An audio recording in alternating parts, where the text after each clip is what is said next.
I feel like it's better than putting chemicals on your hair, so don't let anyone make you feel bad about becoming a straight natural. No one's going to be at your house every morning doing your hair for you. So if you feel like it's easier for you to manage, then do it for you.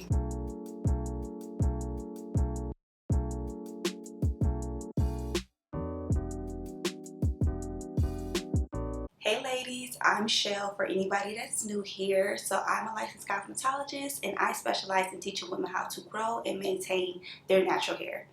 In today's video, I'm going to be talking about how to become a straight natural. A lot of people have been asking me this question, and as you guys know, I promote healthy hair on my channel, so I'm going to be giving you tips and tricks on becoming a straight natural and doing it the healthier way. Now, if you are the type of person that likes to wear your curls and doesn't want any loose curls or any straight pieces throughout your hair, this may not be the best routine for you. Most people are not able to maintain their curl pattern with this technique. Keyword, most people are not able to maintain a curl pattern. But if you are thinking about becoming a straight natural, more than likely you don't wear your curls anyway.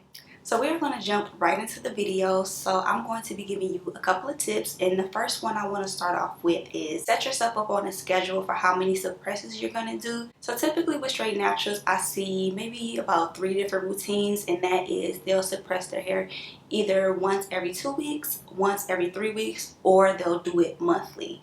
I don't recommend doing it monthly because you need to cleanse your hair often if you don't want to start to develop scalp issues. If you are someone who suffers from seborrheic dermatitis, scalp psoriasis, dandruff, or anything like that, I highly suggest the every 2 weeks routine. That way you can properly cleanse your scalp. So this brings me into my second tip. So the second thing you want to make sure is that you're not always using a detox shampoo on your hair. A lot of times we'll use a stripping detox shampoo because we're trying to remove those oils and that buildup from our hair so that we can have a nice flowy silk press.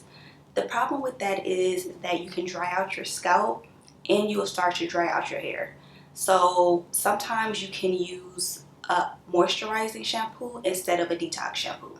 A really good moisturizing shampoo that I suggest that you use is the Olaplex number 4. This is how it looks. So this shampoo works really good as a moisturizing shampoo.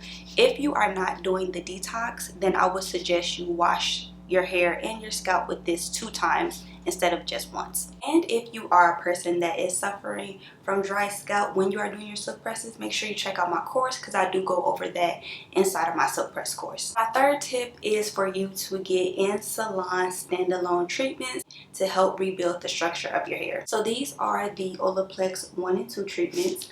So you'll get that done every couple of months. It is an expensive treatment, so you can do it every 2 months.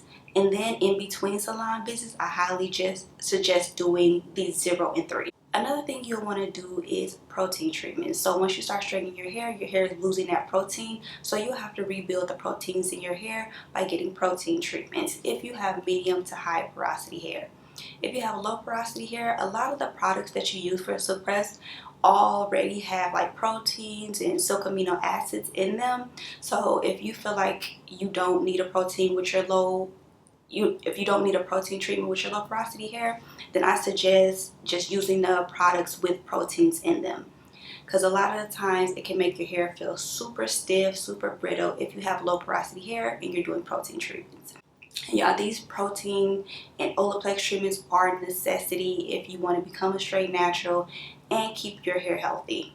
Another thing is that if you have low porosity hair, you want to make sure that you are getting steam treatments. Steam treatments are going to bring that moisture back into your hair, especially if you are using a lot of silk press products, which can have a lot of silicones in them. And eventually, once you stop using products with silicones in them, your hair can feel drier because it's not coated with that silicone. One of the products that I like to use in a salon is the Olaplex 4-in-1. I like to use this to deep condition with under a steamer because I have low porosity hair. I'm not a straight natural, but if you are becoming a straight natural, this 4-in-1 moisture mask is really good. If you can only get that treatment done in a salon, but if you want to do it at home, I believe it's the Olaplex number 8 that is their deep conditioner, and then you can use that. And then sit under a steamer for about 10 to 15 minutes. Okay, so my next tip is to do a soft slash textured press on your hair, and don't do like a bone straight press every time. So what that is just you lowering the temperature on your flat irons when you do some of your silk presses throughout the year. So you want to lower the temperature and just leave a little bit of texture left in the hair so that you are not always getting your hair bone straight. And the reason why I suggest this is because after you've been silk pressing your hair for an entire year, your hair can start to look dull and damaged after a while. So you want to maintain the integrity of your hair for as long as you possibly can. So my next tip is to do U-part and V-part wigs. So since you're straight natural anyway, your leave out will be pretty much trained. So you can do U-parts and V-part wigs just to give your hair just a little bit of a break every so often. And I'm sure if you are straight natural, at some point you will get bored with just your regular hair being out and just straight all the time. So to spice it up a little bit, you can definitely do a U-part or a V-part wig.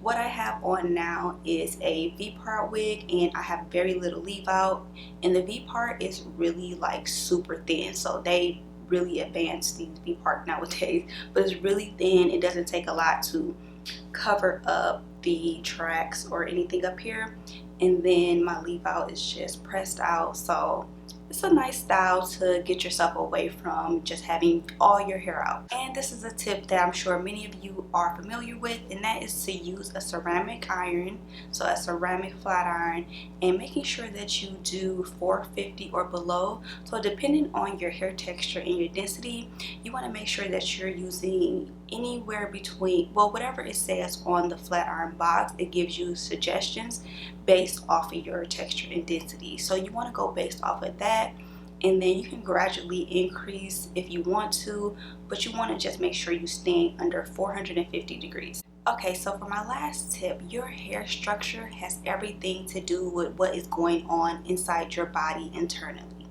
So if you don't want hair to grow out of your scalp frail, brittle, and weak, then I highly suggest you eat a healthy diet, drink a lot of water, and take vitamins.